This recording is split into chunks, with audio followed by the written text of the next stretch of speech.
Helping refugees, a global task? In the interview, UN High Commissioner for Refugees, Antonio Guterres. Commissioner Guterres, you are now in your second term as High Commissioner for Refugees at the United Nations. You began your second term in April. Am I right in understanding that during your period in office, the challenge has changed slightly? The conventional notion of the refugee is somebody who is persecuted in their home country and forced to leave that environment. But the whole situation has become much more complex, hasn't it, in recent years? Because people are now being forced to move away from their home countries because of environmental degradation, climate problems, AIDS, terrorism, water scarcity, and so on and so forth. All these things are now playing a role. We still have lots of people, unfortunately, forced to move because of conflict, because of persecution. But it's true that we are witnessing new trends in forced displacement. I would say that if you look at today's global megatrends, population growth, we are 6.7 billion, we are come to 9 billion in 2050. Urbanization, more and more people live in cities. Climate change and its impact, enhancing all other factors of disturbance of societies. Food insecurity, 1 billion people are hungry. Water scarcity, 1.4 billion people have no access to safe water in the world. Other trends in relation to other natural resources. All these is interacting each thing with each other. We are seeing for the first time physical limitations to economic growth. The world is becoming smaller. And all these factors are combining with each other, sometimes forcing people to flee because of natural disasters, because of drought, because of environmental degradation, but sometimes also because the scarcity of resources triggers conflict. And the conflict then forces people again to flee.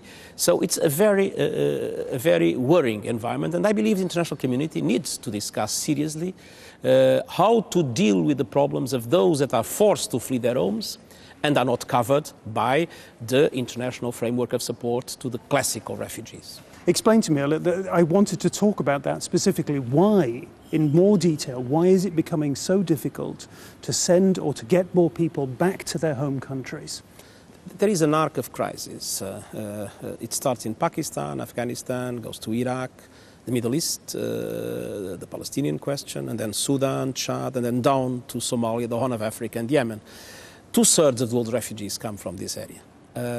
And in this area we are witnessing a group of crises that is not ending.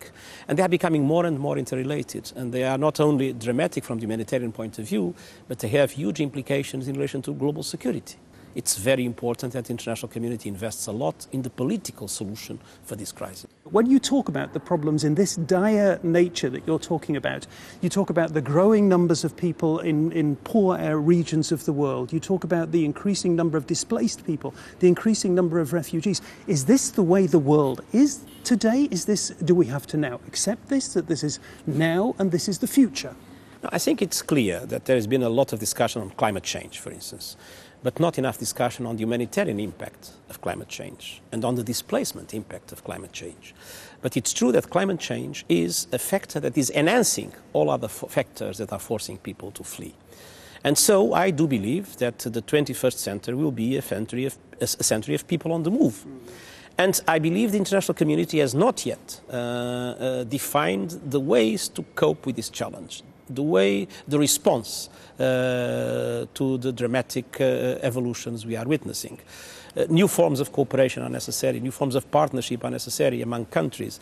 Support, for instance, support to adaptation to climate change, increasing the resilience of societies to the impacts of climate change that are already inevitable, is absolutely crucial. Prevention is always the best. I mean, it's the cheapest and the most effective thing. It avoids suffering. The only problem with prevention is that it's not so easy to notice. I mean, whenever there is a crisis, the television will be there. Whenever we are successful in avoiding the crisis, it's more difficult to bring the television. Let's talk about a current crisis, the crisis on the border between Uzbekistan and Kyrgyzstan. How grave is that crisis going to be when it evolves, when it matures to its full magnitude? Well, let's hope it doesn't. We have people in Kyrgyzstan, and we have offered our support to the Uzbek government that has received already about 100,000 refugees from Kyrgyzstan, of Uzbek ethnicity, into Uzbekistan. We are sending an emergency team. We are sending 6 planes with different relief items to support this refugee population. Inside Kyrgyzstan, there is still a very difficult security situation that also is making it more difficult to deliver humanitarian aid in the area affected. But it's still not yet clear how serious will this confrontation between Uzbeks and Kyrgyz be in the near future. Let's hope it stops. Let's hope both the Kyrgyz authorities and the international community, especially the local partners, the neighboring friendly countries, that they get all together and stop this before it becomes even more dramatic than what it is already.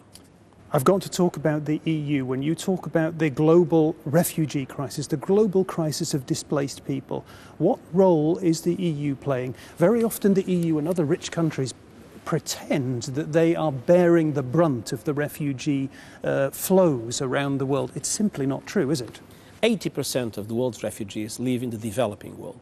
If you compare with the European numbers, last year we had about 250,000 asylum seekers, new asylum seekers in the European Union. Just in South Africa, the number of asylum seekers has been 220,000. So South Africa alone has received almost as many asylum seekers as the whole of the European Union. So this demonstrates that Europe is far from being the most affected area of the world in relation to refugee protection. And that is why it is so important that Europe keeps itself as a continent of asylum, that those that are in need of protection find asylum in Europe. Countries are free to define their own migration policies. And one thing is asylum, and the other thing is migration. They are two separate things. One thing is someone that moves from one country to another because that person wants a better life. And it's something that we should respect, independently of the policies that are defined in relation to it. The other thing is asylum. Those that move from one country to another because they have no other chance but to move, because they are forced to move by conflict or by persecution. But as I said, countries are free to define their own migration policies and to protect their citizens and to adopt security measures for that purpose. But this needs to be done in a way that manages borders in a protection-sensitive approach. Detecting those that are in need of protection, women and children victims of trafficking, refugees and asylum seekers that need to be protected and assisted. They need to have access to the European territory and the fair treatment of their asylum claims.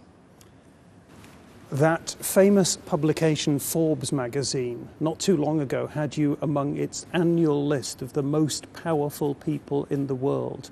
Given what you've been telling me today about the magnitude of the problems we are facing and that you are ultimately responsible for, do you sometimes feel like one of the least powerful people in the world? You should have no doubt about it. I mean, it's terrible when we see all the suffering we witness, and we see first that we cannot prevent it. Second, that the solution is political and we cannot deliver that solution. And the only thing we can do is to alleviate the plight, the tragedy. It's like a nurse that has only aspirins to give to patients when patients need a strong antibiotic to get cured. And the antibiotic is a political solution, and that is what we all need to work as citizens of the world and the international community as a whole to make sure that one day the Human Rights High Commissioner for Refugees will have nothing to do. High Commissioner Guterres, thank you very, very much for talking to us today. It was a pleasure. Thank you.